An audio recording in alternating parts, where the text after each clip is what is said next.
पैसे का घमंड सिर चढ़कर कैसे बोलता है, इसका जीता जागता उदाहरण है हमारे लप्पू भैया। जी हाँ, उनके ऊपर पैसे का जो घमंड है ना, इस कदर हावी हो गया है। पैसा ही पैसा चाहिए, दिन रात मतलब पैसों पर लेटा रहूं, उसके लिए भले ही मुझे अपनी माँ का जन्मदिन छोड़ना पड़े, भले ही अपनी बीवी का कैरेक्टर उछालना पड़े, भले ही उसे ट्रोल करवाना पड़े अपने कपड़ों को लेकर, भले ही किसी 14-15 साल की लड़की को धमकी देना पड़े, वो सब वो लप्पू भैया करेंगे।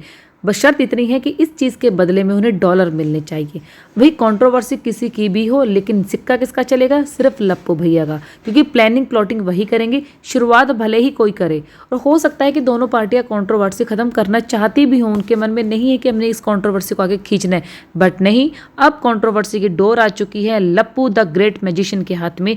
जब तक ये जादूगर अब अपनी कहते हैं चक्री नहीं घुमाएगा, तब तक ये जो गेम है कंट्रोवर्सी चलती रहेगी। एक दूसरे को लोग बुरा भला बोलते रहेंगे, लास्ट में सब एक हो जाएंगे।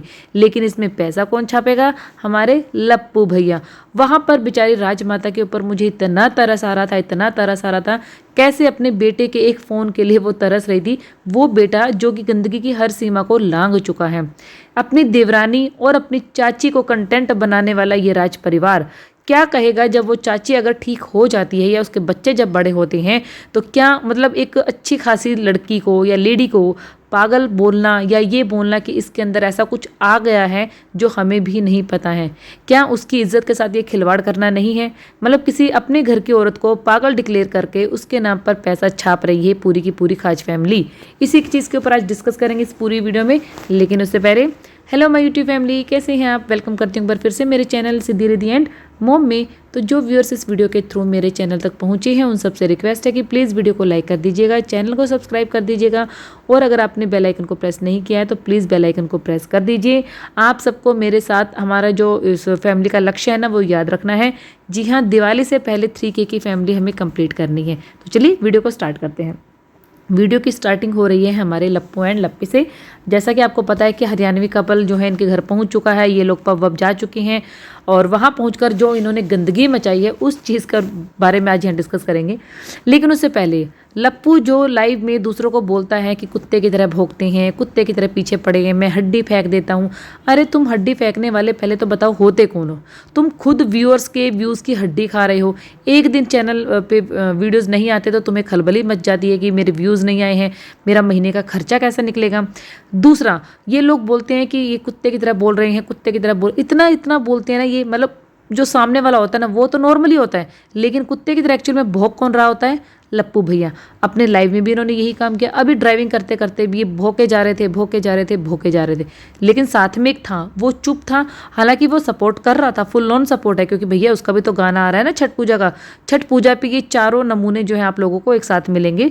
और सबसे बड़ी बात, पोल डाला गया है कि हमारे गाने का वेट कौन कौन कर रहे हैं, अभी लाएं या कभी लाएं। तो पहली बात, ये अभी या कभी आपके हाथ में नहीं है। जब गाना वहाँ से बिल्कुल वो हो जाएगा कि हाँ अब गाना प्रेजेंटेशन के लिए रेडी है, रिलीज़ के लिए रेडी, तभी वो गाना अपने प्रॉपर पूरे टाइम पर आएगा। और ये जो ये चीज़ें खेल रहे हैं ना कंट्रोवर्सी, सिर्फ और सिर्फ इस गाने को हाइप दिलवाने के लिए ही करा जा रहा है, बाकी और इसमें कुछ भी नहीं है। सडनली इनका प्रोग्राम बनता है यहाँ अम्बाला से निकलने का, गुड़गांव जाने का, गुड़गांव साइबर हब में ये लोग गए हैं। वहाँ पे इनकी लाइफ में सब कुछ सडनली होता है। अचानक से इनकी माँ जो इनका लप्पी से रिश्ता कर देती है, अचानक से शादी हो जाती है, अचानक से ये यूट्यूबर बन जाते हैं, अचानक से जगत दीदी इनके लाइफ में आ जाती है। जगत दीदी के साथ पहले ये राखी भी अचानक ही बंधवाते हैं, इनके मन में आता है कि मैं इसको बहन बना लूँ। फिर जब दोबारा इनके मन में आता है तो सामने वाली कहती है नहीं मैं बीवी बनना चाहती हूँ इनकी। अचानक से इनकी लाइफ जो है ना पलटे खाती रहती है। तो अचानक से ही ये लोग वहाँ पर पहुँच गए। अब आप मुझे ये बताइए, वहाँ पर जाते जाते ये लप्पू बोल रहा है इनवाइट किया हुआ था बट सोच रहे थे जाएं ना जाएं। तुम सोच रहे थे जाएं ना जाएं, जो तुम एक एक इवेंट के लिए, एक एक पार्टी के लिए जान दे देते हो, सिवान से स्पेशली इवेंट जो है ना इवेंट को अटेंड करने के लिए पहुंच जाते हो। फरमान मलिक का जागरण तुम अटेंड करने के लिए पहुंचे थे, तुम सोच रहे थे मैं जाऊं कि ना जाऊं, और जबकि तुम्हें पता है कि वहां जाके तुम मतलब वो कहते हैं ना कि एक फ्लॉन्ट करोगे कि मेरे सब्सक्राइबर, मेरे लोग मुझे देखकर बहुत खुश हुए, ऐसा हुआ, बहुत प्रोग्राम बढ़िया था। हालांकि वो जो प्रोग्राम था वो इन्हीं का उसका था जिस चीज़ का ये प्रमोशन करते हैं, जिससे रिलेटेड ये प्रमोशन करते हैं। जी हाँ, फेम कंपनी की तरफ से था, वहाँ पर ही था। हालांकि ज़्यादा अच्छी खासी भीड़ मुझे नज़र नहीं आई, लेकिन ये हरियाणवी कपल भी उनके साथ गया था। आई थिंक कुछ तो शायद उनको भी इनवाइट किया हुआ, नहीं तो वो कहते हैं ना कि गेहूं के साथ घुन पिसता है, तो भैया इनके मतलब पूछ के साथ, पूरी बॉडी के साथ पूछ चलती है, तो वही हाल था। ये दोनों इसीलिए वहाँ पे गए थे। अच्छा, एक चीज़ बताइए कि लप्पू ने अपनी वीडियो में बोला है कि हमारा अम्बाला में एक स्टोर है और जल्दी ही हमारा सिवान में एक स्टोर खुलेगा। तो यहाँ या तो इसने कोई स्टोर का एड्रेस दिया है अपने कि वहाँ पर आपको कोई रिसेप्शनिस्ट पे मिलेगी, या आपके वहाँ पे मेरे एम्प्लॉई हैं, वहाँ पर फ़ोन उठाएंगे, आप कॉल करेंगे, बुक करेंगे, ऐसे करेंगे, आप हमारे से बात कर सकते हैं, ऐसा कुछ हुआ है?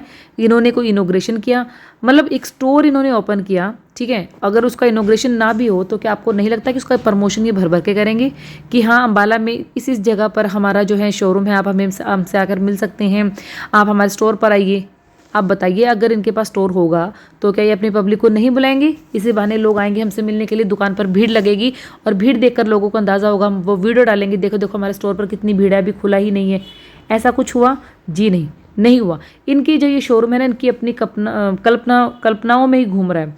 ऊपर से पहले तुम अम्बाला वाले स्टोर को तो हैंडल कर लो लप्पू, उसके बाद जाकर कहीं तुम सिवान में अपना स्टोर खोलना। और सबको पता है कि लप्पू जो है पैसों के पीछे कितना पागल है, दीवाना है, इतना हद तक दीवाना हो चुका है कि इसको अपने परिवार की बिल्कुल, फैमिली की कोई वैल्यू ही नहीं है। तो आप मुझे ये बताइए, ये अपना नुकसान क्यों करेगा? अभी बेचारे ने सिर्फ ऑनलाइन जो है ना अपने प्रोडक्ट बेचने शुरू ही किए थे, एक ऑर्डर आया था मुश्किल से, वो ऑर्डर भी कैंसिल हो गया है ना लप्पू? बताया नहीं तुमने अपनी ऑडियंस को कि तुम्हारा एक ऑर्डर कैंसिल हो गया और तुम्हें लॉस हुआ है? तो अब आप ये बताइए, तो पहले लप्पू जो है ये देख रहा है कि अगर मैं स्टोर खोलता हूँ तो वहाँ पर मेरी जो साड़ियाँ हैं, मतलब वही 700-800 रुपये की जो साड़ियाँ होंगी, 900 रुपये की जो सबसे महंगी, वो सेल आउट होंगी या नहीं होंगी। लेकिन अगर मेरा ऑनलाइन वर्क अच्छा चलता है तो फिर मैं सोचूंगा स्टोर खोलने की। ये है लप्पू की प्लानिंग, अगर ऑनलाइन काम अच्छा चलेगा तो ही मैं स्टोर खोलूंगी। बट लप्पू तुम्हें इतने लंबे लंबे वादे नहीं करने चाहिए। मान लो 1% के, तो अगर तुम्हारा स्टोर नहीं चलता है, ऑनलाइन जो तुमने स्टोर खोला है नहीं चलता है, तो तुम अम्बाला में क्या ऑफलाइन स्टोर खोलोगे? और अगर वो भी नहीं चलता है तो क्या तुम सिवान में खोलोगे? इतना पैसा वेस्ट करोगे? और वो भी अगर अपना स्टोर होगा तो वहाँ जाना पड़ेगा, बीच में देखना पड़ेगा, क्योंकि जब तक मालिक अपनी चीज़ को नहीं संभालेगा तो एम्प्लॉयज़ अच्छे से वर्क नहीं करते। और तुम्हारा ये घूमना फिरना क्या होगा? पब्लिक को थोड़ा सा कम बेवकूफ़ बनाओ। ज़रूरी नहीं है कि तुम्हें वाइटी का किंग बोलते हैं या दिमागदार बोलते हैं, कि तो इस पूरी दुनिया में सिर्फ तुम्हारे पास दिमाग है।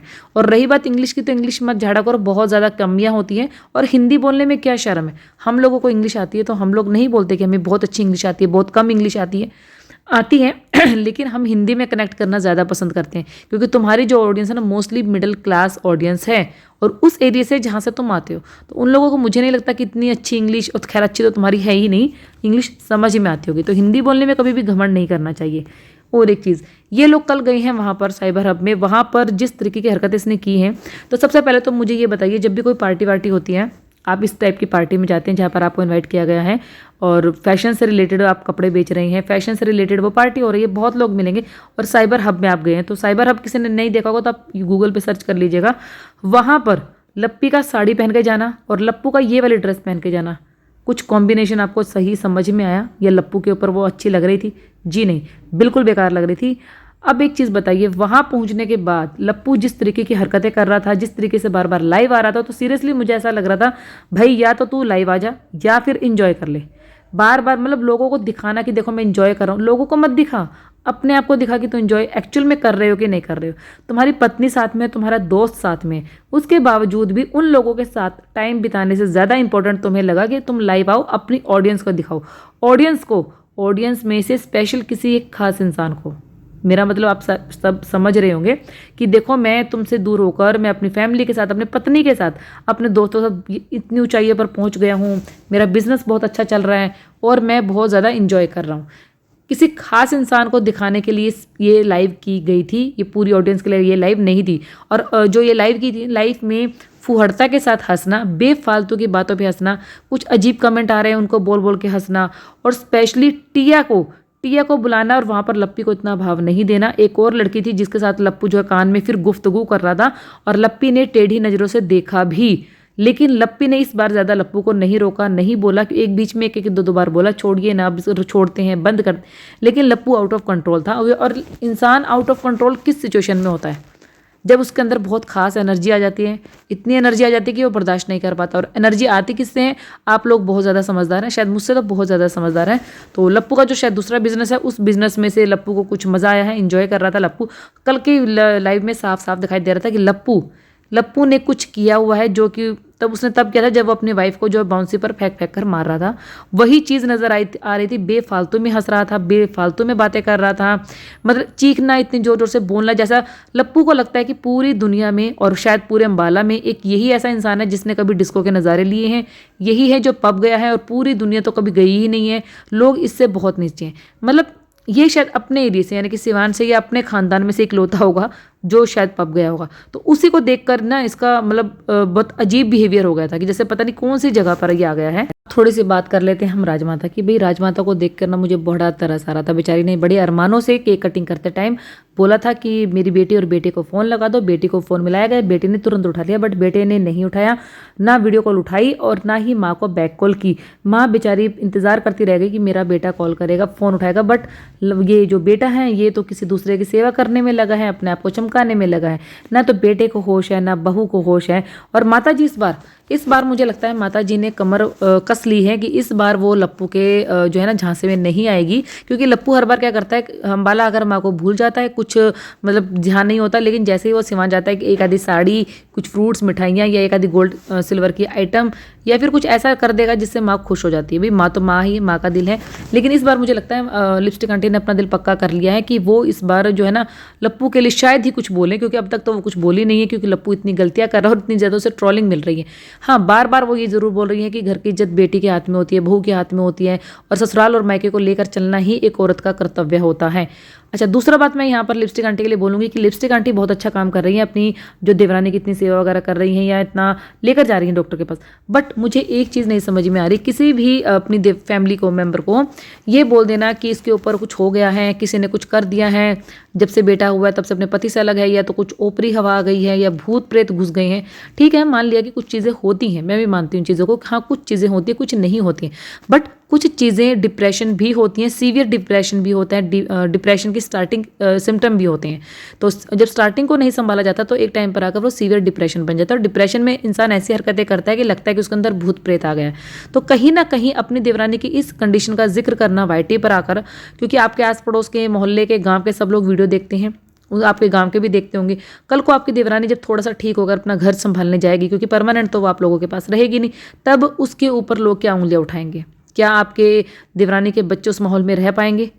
क्या आपका देवर क्या उन लोगों को जवाब दे पाएगा? क्योंकि इज्जत तो आप लोगों ने उछाल दी है। आपका बेटा, मानसिक संतुलन आपके बेटे का बिगड़ा हुआ है। कभी आपने वाईटी पर आकर अपने बेटे की इस बीमारी का जिक्र किया कि हाँ मेरे बेटे का मानसिक संतुलन बिगड़ा हुआ है? क्यों? क्योंकि वो आपका अपना है, आप उसकी बुराई नहीं करेंगी।